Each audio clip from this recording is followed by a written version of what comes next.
Hello friends, હર્ષના kitchen મેનુમાં તમારું સ્વાગત છે। આજના સ્પેશિયલ મેનુમાં ફરાળી સાબુદાણાના વડા બનાવીશું, જે ખાવામાં એકદમ ટેસ્ટી લાગશે અને એકદમ ક્રિસ્પી બનશે। તો ચાલો હવે રેસીપી સ્ટાર્ટ કરીએ, પરંતુ તમે આવી જ બધી મારી રેસીપી જોવા માટે મારા વિડીયોને લાઇક કરજો, મારી ચેનલને સબસ્ક્રાઈબ કરજો અને બાજુમાં આપેલ બેલ આઇકન જરૂરથી પ્રેસ કરજો।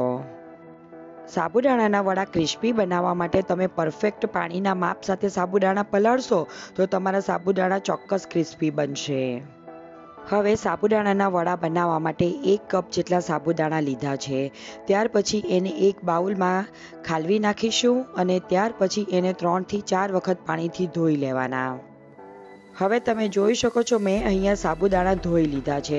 ત્યાર પછી એમાં 1 કપ જેટલું પાણી ઉમેરીશું, એટલે કે 1 કપ જેટલા સાબુદાણા લીધા હોય તો 1 કપ જેટલું જ પાણી ઉમેરવાનું। સાબુદાણા અને પાણીનું પ્રમાણ બંનેનું સરખું રાખવાનું। હવે એના ઉપર ઢાંકણ ઢાંકી દઈશું અને 4 થી 5 કલાક માટે પલળવા દઈશું।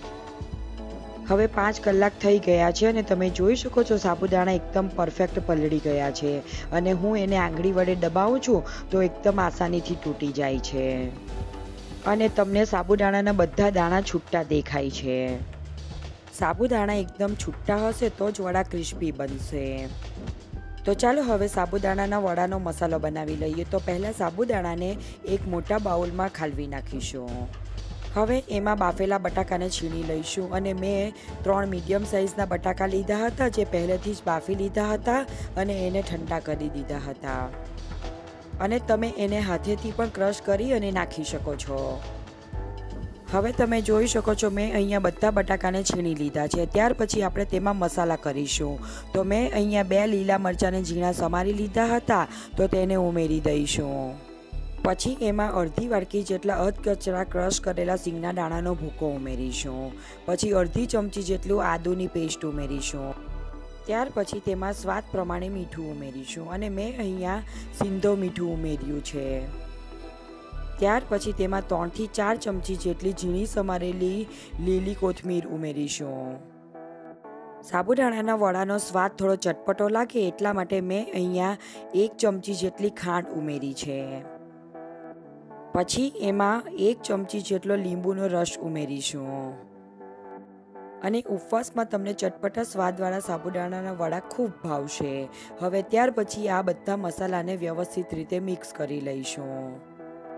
સાબુદાણા થોડા છૂટા છે એટલા માટે બટાકા જોડે એને વ્યવસ્થિત રીતે મિક્સ કરી લેવાના। એ વાતનું ખાસ ધ્યાન રાખવાનું છે કે સાબુદાણાના વડાનું બેટર એકદમ ઢીલું નહીં હોવું જોઈએ અને બેટર ઢીલું હશે તો સાબુદાણાના વડા ક્રિસ્પી નહીં બનશે। હવે તમે જોઈ શકો છો સાબુદાણાના વડાનું બેટર એકદમ પરફેક્ટ કન્સિસ્ટન્સીવાળું બની અને રેડી થઈ ગયું છે।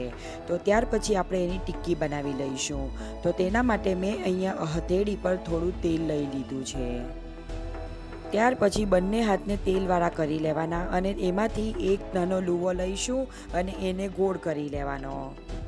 ત્યાર પછી 2 હાથ વડે પરફેક્ટ ગોળ કરી અને 2 હથેળી વડે એને ચપ્પટ કરી અને ટિક્કી બનાવી લેવાની અને એવી જ રીતે બાકીની બીજી બધી ટિક્કી પણ બનાવી લઈશું।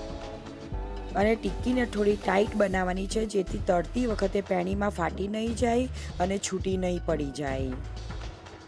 અને હવે તમે જોઈ શકો છો, મેં અહીંયા બધી ટિક્કી બનાવી દીધી છે અને આટલા બેટરમાંથી ટોટલ 10 જેટલી ટિક્કી બની અને રેડી થઈ ગઈ છે। તો ચાલો હવે ટિક્કીને ફ્રાય કરી લઈએ। તો તેના માટે મેં અહીંયા એક પેનમાં તેલને પહેલેથી જ ગરમ કરવા માટે મૂકી દીધું હતું અને તેલ ગરમ થઈ ગયું છે એ ચેક કરવા માટે મેં અહીંયા થોડું બેટર તેલમાં નાખ્યું અને તરત જ બેટર ઉપર આવી ગયું એટલે તેલ ગરમ થઈ ગયું છે। હવે પેનમાં જેટલી ટિક્કી સમાય એટલી ટિક્કી ઉમેરી દઈશું અને એને ફ્રાય કરી લઈશું અને ટિક્કીને તેલમાં ઉમેર્યા પછી તરત ફેરવવાની નથી, એને થોડી વાર માટે ફ્રાય થવા દઈશું અને ગેસની ફ્લેમ મીડિયમ ટુ લો રાખીશું। તમે ગેસની ફ્લેમ હાઈ રાખી ટિક્કીને ફ્રાય કરશો તો ટિક્કી ઉપરથી તો ફ્રાય થઈ જશે, પરંતુ અંદરથી કાચી રહી જશે અને ક્રિસ્પી નહીં બનશે।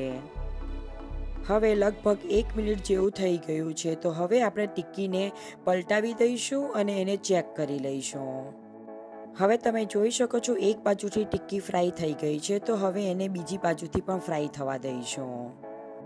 હવે 1 મિનિટ જેવું થઈ ગયું છે અને તમે જોઈ શકો છો બંને બાજુથી ટિક્કી એકદમ પરફેક્ટ ફ્રાય થઈ ગઈ છે અને ટિક્કીનો કલર ગોલ્ડન કલર આવી ગયો છે અને ટિક્કીને ગોલ્ડન કલરની થાય ત્યાં સુધી જ ફ્રાય કરવાની છે, એકદમ વધારે પણ ફ્રાય નથી કરવાની।